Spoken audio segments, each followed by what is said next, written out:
Assalamu alaikum. Hey guys, what's up? My name is Mohsen Pervez and welcome back to my YouTube channel. In this video, I'm going to discuss about reading, all about reading. And this video is for those people who are trying to reach out at the 8 and 9 bands in their IELTS reading. And they tried each and every time, but they got fail to achieve such bands in their IELTS reading. So watch the full video because in this video I'm going to tell you about some basic methods and strategies to get 8 and 9 bands in their IELTS reading. Yes, definitely it is possible. Just watch my full video. Let's go.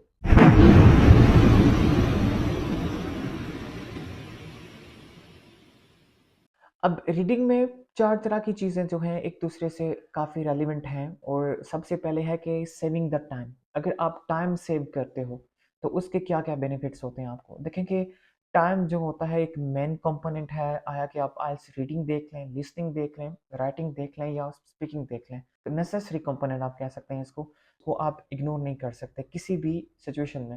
Reading के overview जो है उसके ऊपर हम थोड़ा सा discuss कर लेते हैं।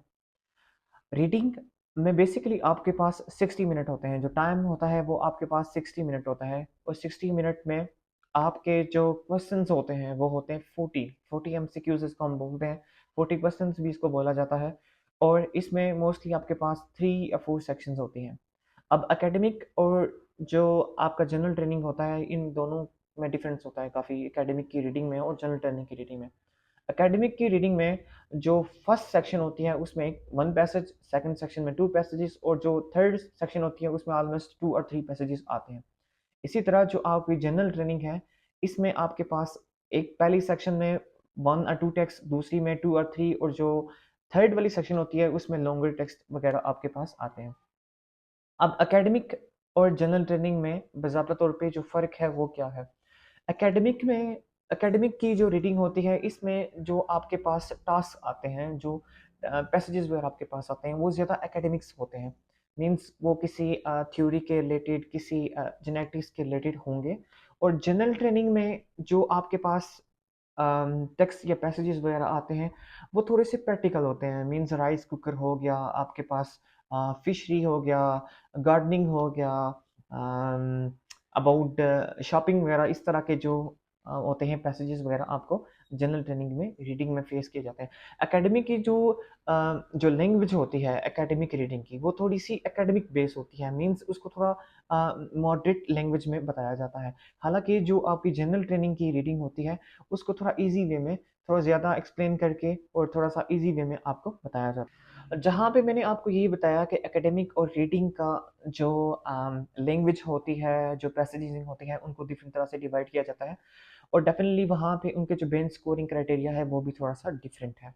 इट मीन्स कि आपकी स्क्रीन पे शो हो रहेगा कि एकेडमिक की रीडिंग में जो है अगर आपको 8 और 9 बेंच लेने हैं तो आप 35 जो हैं अगर आप आंसर करते हैं एकेडमिक में, एकेडमिक की रीडिंग में अगर 35 आप आंसर आपके सही होते हैं तो आपको उसके 8 पेन्स मिल जाएंगे इजीली। और वहीं पे अगर जनरल ट्रेनिंग में देखा जाए तो आपको ऑलमोस्ट 38 जो है आंसर करेक्टली देने होते हैं। और अगर हम पासिंग क्राइटेरिया की बात करें तो अगर आप इस चार्ट पे देख रहे हैं तो 15 मतलब 5 बेंस हम ऑब्वियसली हम ज़ाहिर सी बात है हम इस बात को समझते हैं कि 4 बेंस से बिलो जितने भी बेंस होते हैं वो आपका फेलिंग क्राइटेरिया होता है, तो 5 बेंस एक मॉडरेट बेंस वहाँ पे माने जाते हैं। तो अगर आप एकेडमिक की रीडिंग में 5 बेंस लेना चाहते हैं इट मीन्स कि जो लोग जनरल जो सिर्फ पास करने के लिए ही रीडिंग को कर रहे हैं तो 15 उनके एमसीक्यूज ठीक होंगे तो उनको 5 बेंस मिल जाएंगे। और दूसरी तरफ आप देख सकते हैं कितना बड़ा डिफरेंस है, 23 अगर आंसर सही करेंगे जनरल ट्रेनिंग वाले तो वो इसमें पास होंगे। वीडियो के शुरू में मैंने आपको बताया था कि आइल्स की रीडिंग, सिर्फ आइल्स की रीडिंग की अगर बात कर लें, लिसनिंग की बात कर लें, आप राइटिंग की बात कर लें, चाहे आप स्पीकिंग की बात कर लें, एक जो नेसेसरी कंपोनेंट है वो है टाइम। टाइम इन चारों मॉड्यूल्स में जो है ना उस पे आपको वर्क करना होगा। टाइम पे अगर आप टाइम कंज्यूमर हैं फिर आपके लिए मसला है, लेकिन अगर आप टाइम को अच्छे से यूटिलाइज करते हैं तो then you can do a good job. So सबसे पहले जो चीज़ है वो है saving time.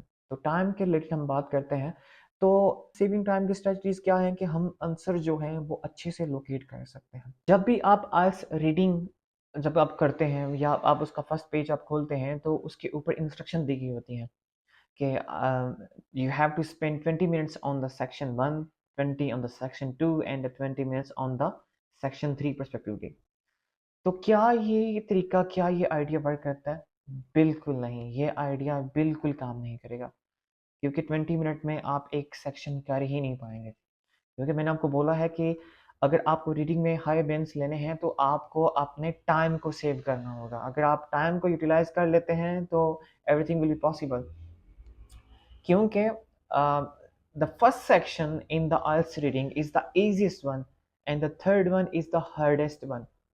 The level of understanding and the vocabulary increase from section 1 to section 3, which means you have required more time to finish your section 3 in answer reading. तो इसके लिए मैं जो हमेशा अपने स्टूडेंट को सजेशन करता हूँ वो ये है कि जब आप आइल्स की रीडिंग की अच्छी खासी प्रैक्टिस कर लेते हैं, और क्योंकि फर्स्ट टाइम तो बिगनर जब होते हैं तो उनको अच्छा खासा टाइम लग जाता है, इट मीन्स के 30 मिनट तो वो सिर्फ फर्स्ट सेक्शन पे ही यूटिलाइज कर देते हैं। तो जब आप एक अच्छा वर्क कर लेते हैं काफ़ी टाइम के बाद, तो क्योंकि आपको टाइम पे काम करना है, टाइम पे फोकस करना है, तो आप फर्स्ट पैसेज है आपने उस पर 15 मिनट स्पेंड करने हैं बजाय 20 मिनट्स के। दूसरा जो आपका पैसेज आता है उस पर आपने 20 मिनट स्पेंड करने हैं, और जो लास्ट वन आता है क्योंकि वो हार्डेस्ट होता है उसमें आपने 25 मिनट स्पेंड करने हैं। इसी तरह जो बच्चे इस चीज़ को अचीव कर लेते हैं, ये फर्स्ट स्टेप होता है, इसको अगर अचीव कर लें तो वो ज़्यादा मॉडरेट हो जाते हैं, ज़्यादा एडवांस हो जाते हैं। तो उन बच्चों के लिए कि जो बच्चे 8 और 9 मिनट्स लेना चाहते हैं, उनके लिए ये है कि फिर वो सेक्शन 1 में 12 मिनट्स यूटिलाइज़ करें। सेक्शन 2 में मीन्स जो सेकंड सेक्शन 2 है, उसमें वो 18 मिनट्स यूटिलाइज़ करें और 23 मिनट्स वो यूटिलाइज़ करें या 25 मिनट्स वो यूटिलाइज़ करें अपनी लास्ट सेक्शन पे। और जो रिमेनिंग टाइम है वो यूटिलाइज़ कर सकते हैं अपने आंसर को देखने में। जो वो रिमेनिंग टाइम है वो आप यूटिलाइज़ कर सकते हैं अपने आंसर को देखने में, और जो बाकी के आंसर जो क्वेश्चन जो आपने छोड़ दिए हैं आप उनको भी उसमें आप उनके आंसर्स कर सकते हैं। एक चीज़ हमेशा याद रखिए कि don't spend too much time on any single question. अगर आपको एक क्वेश्चन का आंसर नहीं होता तो आप उसको स्किप कर दें, क्योंकि मैंने टाइम यूटिलाइजेशन आपको बताई है, आप उसको स्किप कर दें। और जब आप सारे आंसर कर लेंगे तो लास्ट पे जो आपने छोड़ा है वो जो टाइम होगा आप उसमें उसका आंसर जाके ढूंढें। ये स्ट्रेटजी आपके लिए बेस्ट है।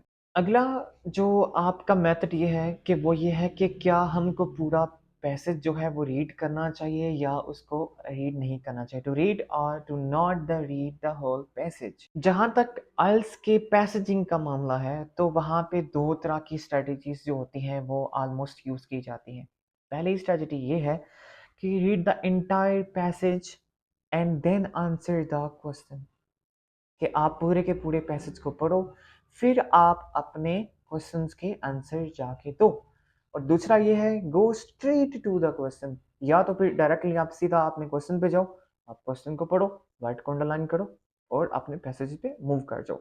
अगर इसमें आप मेरा ओपिनियन जानना चाहते हैं तो मैं आपको यही सजेस्ट करता हूँ कि अगर आपका पैसेज शॉर्ट है, आया कि वो रीडिंग एकेडमिक की रीडिंग में है या फिर जनरल ट्रेनिंग की रीडिंग में है, तो अगर पैसेज शॉर्ट है तो फिर आप डायरेक्टली अपने क्वेश्चंस पे जाएं और क्वेश्चंस को देख के भी फ़ौरन से अपने पैसेज पे आ जाएं। और अगर दूसरी तरफ देखा जाए तो अगर आपका पैसेज लॉन्ग है तो फिर आप पहले पैसेज को रीड आउट करें फिर आप अपने क्वेश्चन को रीड करें। इस तरह आप अच्छे से अपना जो आंसर है वो आप अचीव कर पाओगे, अच्छे से इसको ढूंढ पाओगे। एक और बात जो कि पैसेज में आती है और वो है where are the answers. Answer भाई कहाँ पे है? जो आंसर हमने ढूंढने हैं अब वो हम कैसे ढूंढेंगे?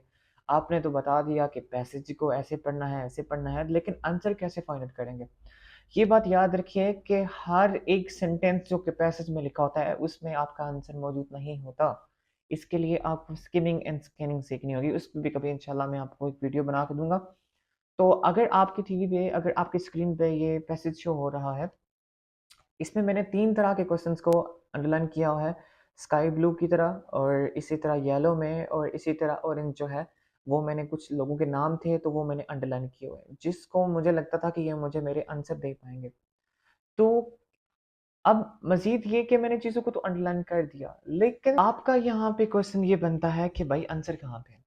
मैंने आपको ये स्ट्रैटेजी बताई थी सेविंग टाइम में कि आपने ये भी देखना है कि क्या क्वेश्चंस ऑर्डर फॉर्म में है या नॉट इन ऑर्डर फॉर्म में है, डिसऑर्डर फॉर्म में है। अब इसका क्या फ़ायदा होता है कि कुछ क्वेश्चंस ऐसे होते हैं, वो ऑर्डर फॉर्म में होते हैं, जैसे कि ट्रू फॉल्स नॉट गिवन हो गए, आपकी फिल इन द ब्लैंक्स हो गए। ये सच टाइप ऑफ जो क्वेश्चन होते हैं ये ऑर्डर फॉर्म में आते हैं हमेशा। इट मीन्स के एक पैसेज में आपके पास क्वेश्चंस आ गए, फिल इन द ब्लैंक्स या ट्रू फॉल्स नॉट गिवन आ गए। आप क्या करोगे? आप सबसे पहले क्वेश्चन नंबर 1 को पढ़ोगे, उसको जाके आपने ढूँढना है पैसेज के फर्स्ट पैराग्राफ में, फर्स्ट लाइन से आपने स्टार्ट करना है। जहाँ पे आपको आपका आंसर मिलेगा, इट मीन्स अब आपने मूव करना है क्वेश्चन नंबर 2, और क्वेश्चन नंबर 2 को आप लोकेट करोगे सेम एज द यूजुअल वे। फिर आपको उसी के आगे आपका सेकंड आंसर मिल जाएगा, इसी तरह सो ऑन। तो ये जो इस तरह के क्वेश्चंस होते हैं, ये भी ऑर्डर फॉर्म में होते हैं, इनके आंसर भी ऑर्डर फॉर्म में होते हैं। ये आंसर को करने के लिए हमें ये समझना होगा कि हमारे कौन से ऐसे क्वेश्चंस हैं जो ऑर्डर फॉर्म में, और कौन से नॉट इन ऑर्डर मतलब डिसऑर्डर फॉर्म में हमारे क्वेश्चंस होते हैं। तो आपकी स्क्रीन पे ऐसे क्वेश्चंस हैं जैसे ट्रू फॉल्स नॉट गिवन है। ये सारे के सारे क्वेश्चन जो होते हैं ये ऑर्डर फॉर्म में होते हैं, और सेम एज ये आपके पैसेज में भी इसी तरह ऑर्डर फॉर्म में आपके आंसर दिए गए होते हैं, और इसी तरह यस नो नॉट गिवन भी वैसे के वैसे ही होते हैं ऑर्डर फॉर्म में। इसी तरह मल्टीपल चॉइस क्वेश्चंस होते हैं जिनमें आपको एक आंसर करना होता है, तो वो आपको आपका एग्जामिनर बता देता है खुद कि read the text two and answer the questions, या कभी-कभार आपको ये भी बोल देता है what the writer says in the first paragraph, in the second paragraph and in the third paragraph respectively. So कुछ इसी तरह एमसीक्यूज होते हैं जिसमें आपको टू टाइप्स ऑफ आंसर जो चूज करने होते हैं। फिर इसी तरह मैच द सेंटेंस हेडिंग होते हैं, जिसमें आपको क्वेश्चंस आपके फॉर्मल आइडिया जो दिए गए होते हैं वो आपको ऑर्डर फॉर्म में दिए गए होते हैं। मोर ऑन जो मिसिंग वर्ड्स होते हैं जिनको आप फिल इन दी ब्लैंक्स भी बोलते हो, और फिल इन दी ब्लैंक्स आगे मल्टीपल टाइप्स मल्टीपल फॉर्मेट्स में आती हैं, जैसे समरी कंप्लीशन होगी, नोट्स कंप्लीशन होगी, टेबल कंप्लीशन होता है, और फ्लो चार्ट्स कंप्लीशन कभी कभार आपके पास आ जाता है। इसी तरह डायग्राम, लेबल डायग्राम वो भी आ जाता है, वो भी कभी कभार फ्लैशशॉट कर देता है, बट मोस्टली वो भी ऑर्डर फॉर्म में ही आता है। और इसी तरह last but not the least sentence completion भी आपके पास एक टाइप्स ऑफ आता है, समरी कंप्लीशन जिसे हम बोलते हैं, जो आपकी स्क्रीन पे अभी आपको नजर आ रहा है। इसमें ये होता है कि आपको फिलिंग दी ब्लैंक्स ऐसे चूज करनी होती हैं, इनके बारे में भी कभी इंशाल्लाह मैं वीडियो बनाऊंगा। तो इसमें आपको जो आंसर लोकेट करना होता है वो पैराग्राफ में होता है, ये भी ऑर्डर फॉर्म में ही होता है। ओके, अब वो कौन से क्वेश्चंस हैं जो कि डिसऑर्डर फॉर्म में आते हैं, means not in order form? Guess करें। आपने बिल्कुल सही समझा, match the headings. One of the toughest questions in IELTS reading, जो कि इसमें बच्चे ऑलमोस्ट सफ़र करते हैं, हर एक बच्चा उसमें सफ़र करता है। तो उसके लिए मैंने आपको स्टार्ट में ही कुछ बता दिया था। मैंने आपको बोला था कि लॉन्ग पैसेजेस जो होते हैं उनमें हमने पहले क्या करना होता है, हमने पैसेजेस को पढ़ना होता है, स्ट्रेटजी मैंने आपको बता दी है, और शॉर्ट में हमने पहले डायरेक्ट क्वेश्चन को पढ़ना होता है। तो देखते हैं कि कौन से हमारे जो क्वेश्चंस हैं वो नॉट इन ऑर्डर फॉर्म में होते हैं। तो मैच द हेडिंग, जैसे मैंने आपको फिलिंग द ब्लैंक्स के रिलेटेड बताया, मैच द हेडिंग्स भी आपकी इसी तरह के होते हैं। वो भी एक एक उनको भी डिवाइड कर दिया जाता है, means match the heading, match the features, और मैचिंग इंफॉर्मेशन। ये तीनों टाइप्स के जो क्वेश्चंस होते हैं ये आपके डिसऑर्डर फॉर्म्स में होते हैं। तो इनके लिए आपके आपके लिए बेहतरीन चॉइस यही है कि आप पहले तो पैसेज पढ़ो, उसका एक एक पैराग्राफ पढ़ो, और फिर आप उसको उस इंफॉर्मेशन के साथ, उस हेडिंग के साथ जाके आप मैच करो। ठीक है, सबसे पहले हम जिस स्ट्रेटजी के ऊपर बात करेंगे वो है मैचिंग द इंफॉर्मेशन। जब भी आप मैचिंग द इंफॉर्मेशन वाले टेक्स्ट पे आते हो तो ऊपर लिखा होता है मैच द फॉलोइंग इंफॉर्मेशंस, या which paragraph contain the following informations. तो ये कहीं ना कहीं आपको रिमाइंड कराती है मैच द हेडिंग्स, लेकिन ऑलमोस्ट इक्वल है, लेकिन इनमें थोड़ा सा डिफरेंस है। और वो ये है कि जो मैच द हेडिंग्स होती हैं उसमें जो आपके आपके स्क्रीन पे शो होगा, उसमें जो आपको चीज़ देखनी होती है वो होता है कि आप को उस पैराग्राफ का main idea, moral of the story, context form of the passage आपको वो देखना होता है। हालांकि जो आपका मैचिंग इंफॉर्मेशन होता है इसमें आपको स्पेसिफिक डिटेल जो होती हैं वो फाइंड आउट करनी होती हैं। अब जो आपकी मैच द इंफॉर्मेशन है, अब उसके लिए क्या स्ट्रेटजीज आपको प्लान करनी होती हैं, क्योंकि ये बहुत ज़्यादा टफेस्ट क्वेश्चन होता है एज आई मेंशन एर्लियर। तो उसके लिए आपको क्या स्ट्रेटजीज यूज़ करनी है? तो सबसे पहले जब आप पैसेज पे जाएंगे तो you have to read the title of the passage first. आप सबसे पहले तो उसको पढ़ें। कई लोग तो उसको स्किप कर देते हैं, उनको पता ही नहीं होता हमने एक पैसेज पढ़ा उसमें ब्ला ब्ला ब्ला ब्ला, ये सारी चीज़ें, लेकिन हमें एग्जैक्टली पता नहीं होता कि पैसे किस चीज़ पे है, वो इंटरेस्टेड ही नहीं होते इसमें। तो पैसेज का टाइटल जो होता है आपको एक डायरेक्शन देता है, एक वे देता है कि हाँ यार इसके ऊपर हम बात करने लगे हैं, ये एग्जामिनर जो है इसके ऊपर बात कर रहा है। ओके, उसके बाद जो आप हमेशा मैं कहता हूँ कि always read the statement carefully, कि स्टेटमेंट को केयरफुली पढ़ो। तो वहां पे आके एक एन भी लिखा होता है जिसका नोट पॉइंट होता है, तो नोट को आप पढ़ेंगे तो नोट आपको बताएगा ये कि you may use any letter more than once और जस्ट अ वन वन, तो वो भी आपको मेंशन करना है। ट्रू स्ट्रेटजीज तो मैंने ऑलरेडी आपके साथ डिस्कस कर ली है इस पे, और बाकी जो कुछ है वो आपकी स्क्रीन पे आपको नज़र आ रही होंगे। इसमें ये है कि आप जो कुछ वर्ड्स होते हैं आप उनको हाईलाइट कर देते हैं, जैसे मैंने पहले भी मेंशन किया है, जैसे सिटी का नेम हो जाता है, कंट्री का नेम हो जाता है, किसी फेमस पर्सनालिटी का नेम हो जाता है, कोई डेट वगैरह हो जाती है, या इस तरह का किसी स्पेसिफिक चीज़ का अगर वो नाउन या प्रोनाउन भी आ जाए तो आपने, या इन्वर्टेड कॉमर्स में जो की गई होती है बात, आप उसको भी मेंशन कर सकते हैं। सो आपने कीवर्ड्स को अंडरलाइन करना है, लेकिन ये बात याद रखिएगा कि आपने कभी सेम वर्ड्स को अंडरलाइन नहीं करना। ऐसा वर्ड जो उसका सिनोनिम या उसका मीनिंग देता हो, आप उस वर्ड को तो अंडरलाइन कर सकते हैं, लेकिन सेम वर्ड को नहीं, क्योंकि वो आपको मिसलीड करेगा। आपको ये लगेगा कि हाँ, अगर ये इन्फॉर्मेशन अगर फर्स्ट पैराग्राफ में है तो ये सेकंड पैराग्राफ में उसकी ज़्यादा आपको डिटेल नज़र आएगी, तो आप उस पे घुस जाओगे, तो आप अपना आंसर वहाँ पे जाके रॉन्ग पुट कर दोगे। तो इसी तरह बाकी सारे जो हैं स्ट्रेटजीज वो आपको आपके स्क्रीन पे नज़र आ रहे होंगे। तो ये बात याद रखिएगा, अगर आपने कोई आंसर मिस कर दिया लास्ट पे, तो आप दोबारा से इसको जाके देखें, तो दोबारा से आप उसको एक बार पढ़ेंगे तो आपको आपका राइट आंसर मिल जाएगा। नेक्स्ट जो क्वेश्चन टाइप है वो है ट्रू फॉल्स नॉट गिवन और येस नो नॉट गिवन। अब उसके लिए क्या, सबसे पहले आप तो ये समझ लें कि ट्रू फॉल्स नॉट गिवन और येस नो नॉट गिवन में क्या फ़र्क है। इवन कुछ बच्चों को तो ये भी पता नहीं होता कि ट्रू का मतलब क्या है और येस का मतलब क्या है। हम इसको डिस्कस करते हैं, थोड़ा सा इसको थोड़ा एलिब्रेट करते हैं।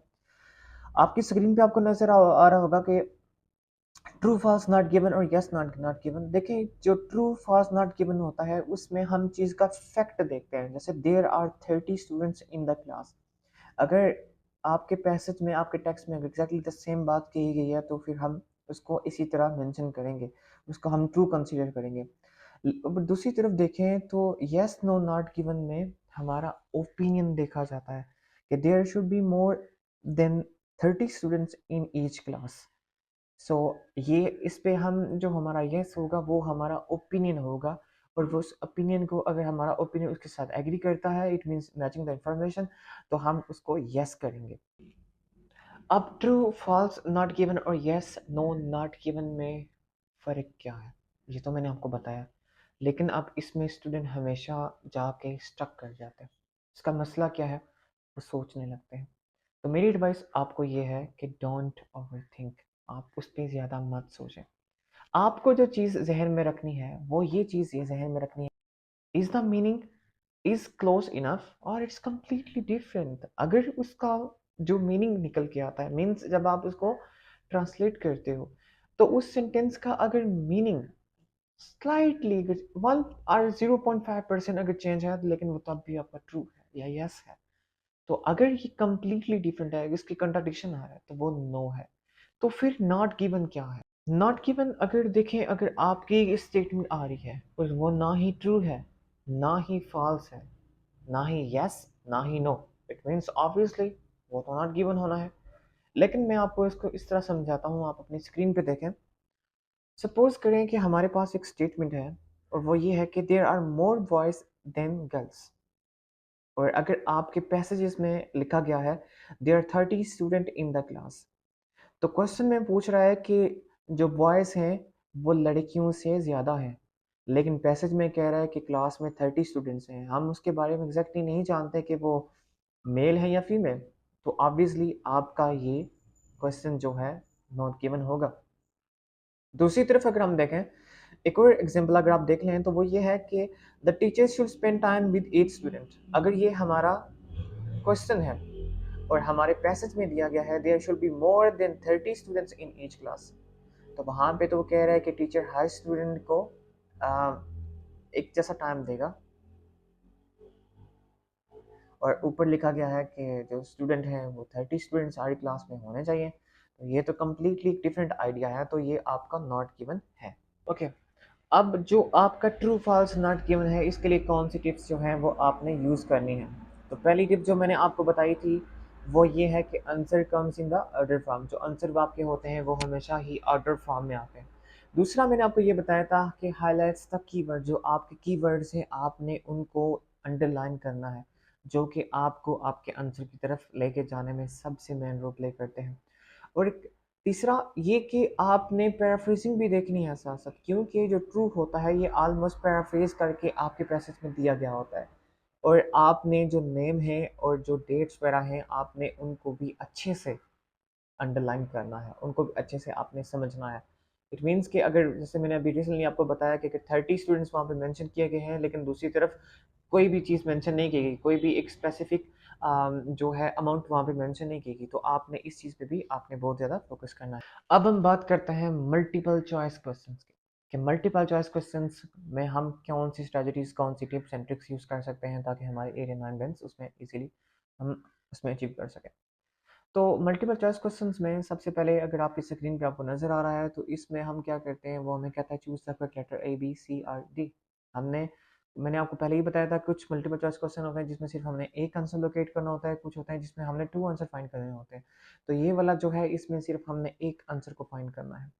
तो वो आंसर आप कैसे फाइंड करेंगे, तो सबसे पहले तो आपने स्टेटमेंट को, जैसे मैंने आपको पहले ही बताया, मेंशन कर चुका हूँ, स्टेटमेंट को अपने गौर से पढ़ना है। लेकिन सवाल ये उठता है कि मल्टीपल चॉइस क्वेश्चंस में जैसे आपकी हेडिंग्स में एक इंफॉर्मेशन दूसरे से ज़्यादा, दूसरी तीसरे से ज़्यादा लिखी गई होती है, यहाँ पे भी आपके पास 3-4 ऑप्शन होते हैं। वो चारों ऑप्शन आपके पैसेज में, आपके क्वेश्चंस में, और सॉरी आपके पैसेज में, आपके पैराग्राफ में मौजूद होते हैं। तो हम अपना आंसर कैसे फाइंड करेंगे? सबसे पहले आपने करना है कि आपने तो क्वेश्चन को केयरफुली रीड करना है। ये आपकी सबसे पहली स्ट्रेटजी है। और उसके बाद आपने क्या करना है, फाइंड द पैराग्राफ। आपने उस पैराग्राफ को ढूंढना है कि जिसमें आपका आंसर मौजूद है। और इसके लिए सिंपली सी एक बात है, क्योंकि ये ऑर्डर फॉर्म में इसलिए बताया गया है कि, और दूसरा इसका मेन चीज़ ये है कि आपको आपके क्वेश्चन में ही बताया जाएगा कि आपने कौन सा पैराग्राफ रीड करना है। मिसाल के तौर पे पेपर पे जब आप आएंगे तो आपको यहाँ पे आपको क्लियरली नज़र आ रहा है कि जैसे क्वेश्चन नंबर 27 पे हम मूव करते हैं, तो वहाँ पे हमें उसने बता दिया, एक properly hint they, read the first paragraph. आप उसको अंडरलाइन कर दें, what the writer is saying in the first paragraph, is doing in first paragraph, और इज एडवर्टिंग इन फर्स्ट पैराग्राफ। तो आपको एक डायरेक्शन मिल गई है कि उसके आंसर हमने फर्स्ट पैराग्राफ में फाइंड करने हैं। और इसी तरह आप क्वेश्चन नंबर 29 में देखें तो वहाँ पे भी आपको एक कंप्लीट डायरेक्शन दी गई है कि आपका जो आपका आंसर है वो आपका फोर्थ पैराग्राफ में है, अगर आप उसको देख सकते हैं अपनी स्क्रीन पे। लेकिन जो क्वेश्चन नंबर 28 है उसमें हम पैराग्राफ के बजाय हमें एक डिटेल दी गई है, Richard Dawkins books the selfish gene. तो यहाँ पे हमें एक बुक का नाम दिया कि द सेल्फिश जीन, तो हमने जाके उस वर्ड को जाके देखना है, तो हमें हमारा आंसर इसीलिए मिल जाएगा। ओके, मूव करते हैं आगे। और ये जो हमारा अभी लास्ट टास्क है इसमें है कि मैचिंग फीचर्स। अब इसमें क्या होता है, एक तरफ आपको डिफरेंट तरह की स्टेटमेंट दी गई होती है और नीचे आपका बॉक्स में आपको कुछ साइंटिस्ट के नाम, किसी चीज़ों के नाम या किसी पर्सन के नाम दिए जाते हैं, और आपको जो इंफॉर्मेशन होती है वो उसके साथ मैच करनी होती है। इट मीन्स कि जो उस साइंटिस्ट ने या उस चीज़ के रिलेटेड जो भी बात है वो आपको उसके साथ मैच करनी होती है। तो हम देखते हैं कि इसको हम कैसे सॉर्ट आउट कर सकते हैं। अब इस क्वेश्चन टाइप के लिए हमारे पास कौन सी बेसिक जो टिप्स एंड ट्रिक्स हैं वो आपके स्क्रीन पे मैं आपको शेयर कर देता हूँ। सबसे पहले तो आपने जो नोट है आपने उसको देखना है कि उसमें यूज़ किया गया है, you can use more than one letter और just you can use one letter. तो सबसे पहले तो आपको ये यूज़ करना है, क्योंकि एक जो नाम होता है कभी कभार हम एक या दो स्टेटमेंट्स में हमारा वो इजीली आ जाता है, और कभी कभार ये होता है कि हमने सिर्फ एक बार चूज़ करना है। लेकिन जो इस तरह के जो क्वेश्चंस होते हैं जैसे मैचिंग द फीचर्स होता है, इसमें प्रॉब्लली वो आपको देगा कि you may use any letter more than once. दूसरा हम देखते हैं questions are not in order. मैंने आपको पहले भी बताया था, मैंने मेंशन किया था कि क्वेश्चंस यहाँ पे जो होते हैं वो ऑर्डर फॉर्म में नहीं होते, वो नॉट इन ऑर्डर फॉर्म होते हैं।